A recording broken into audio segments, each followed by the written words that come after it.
somebody asked about a day ago if I could talk about the boundaries that actually take place during the therapy. And I thought it was such a good question because I don't think this gets talked about a lot. So, hi, I'm Danna. I'm a psychotherapist in Philadelphia, and I think about therapy and all of its intricacies all the time. So, in terms of the boundaries in therapy, we're sort of blindly assigned them, right? Like you kind of have this information from the outside world as a client, like you're not supposed to ask your therapist too much about themselves. And the therapist gets this kind of information from school and a bunch of other places like supervision, like you're not supposed to talk about yourself. So one set of boundaries is just around therapist self-disclosure. And I think it's really, really helpful for the therapist to help the client know what can and cannot be asked of them. Like, do you need to know about my social location? Would it be helpful to understand my process? Would it be helpful to know more about my training, any of my personal experiences? And it's really like helpful in terms of setting the boundary in therapy for the therapist to invite the client in to share their curiosity, or else the curiosity is like kind of torturous to the client. So one boundary that I feel like is worth normalizing is like, you get to ask me things. And also in that, you need to trust that if I feel like I can't answer for some reason, that like I won't, and I'll tell you, and I'll be really explicit about, you know, what feels important to me and what I'm going to keep private. Another boundary in therapy for me that feels like of the utmost importance is the frame itself.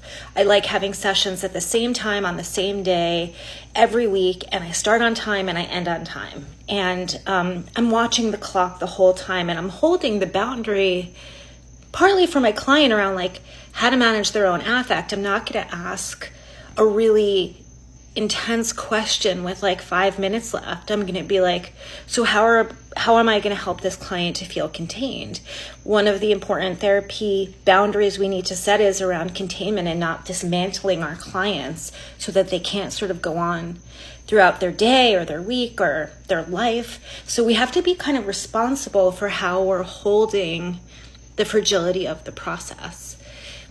I end on time because I've never really seen the benefits of going over. The predictability to me of the frame is what allows so much unpredictability, and spontaneity to take place in the relationship. So if I know that the session is going to last this long and it's going to end at this time, I feel like all of this flexibility and freedom within the treatment relationship itself. Another boundary that I think about in therapy is before I ask my clients things, most things actually, I ask for consent. Like, would it be okay if I asked you about? And how would I know if I was like getting involved or asking you something that just feels like somewhat out of bounds or not like what you can handle today? So I do a lot of normalizing of like, you might not want to talk about this, or these questions might be like too much for you, and you have control over the content of this session. I think the most important boundary though, like of all of the boundaries, is that the session has to happen in the service of the client.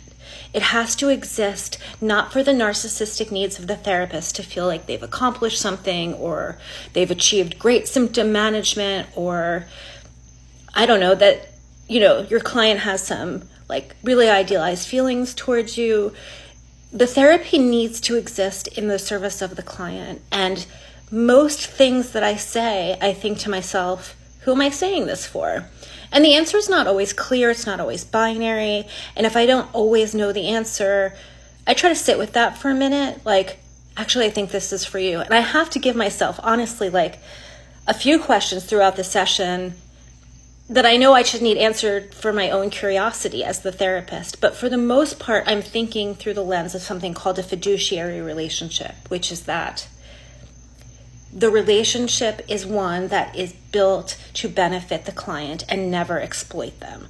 And so the boundaries that I'm most interested in is, how can I be regulating myself and taking care of myself as a therapist outside of this room in such a way that I can be showing up for this client in the most intense and professional, I don't love that word, I don't even know what I mean by it, but intentional feels like a better word, how can I be showing up for this client in the most intentional and least exploitive way possible? And when I'm talking, how can I be soothing myself enough that I'm not looking to the client for feedback on how I'm doing, and they're not having to take care of me? And they know that the space that they're in when they're in therapy with me is space for them to be taken care of during, that the space is for them. And so many of our clients are caretakers, and I feel like the most important boundary we can set is to say, like, when you're in here, I'm here to take care of you, not the other way around. Or else they can just sort of fall into the role of caretaker super easily, and like that's an enactment you don't really want to get into and is not particularly healing. So for our clients, I feel like what I'm most interested in is them really knowing that that time and that space is for them, and that's what I'm here for. And I'm like thrilled to do it, and thrilled to like be able to be part of the process of somebody unlearning caretaking that like hasn't served them well in their life.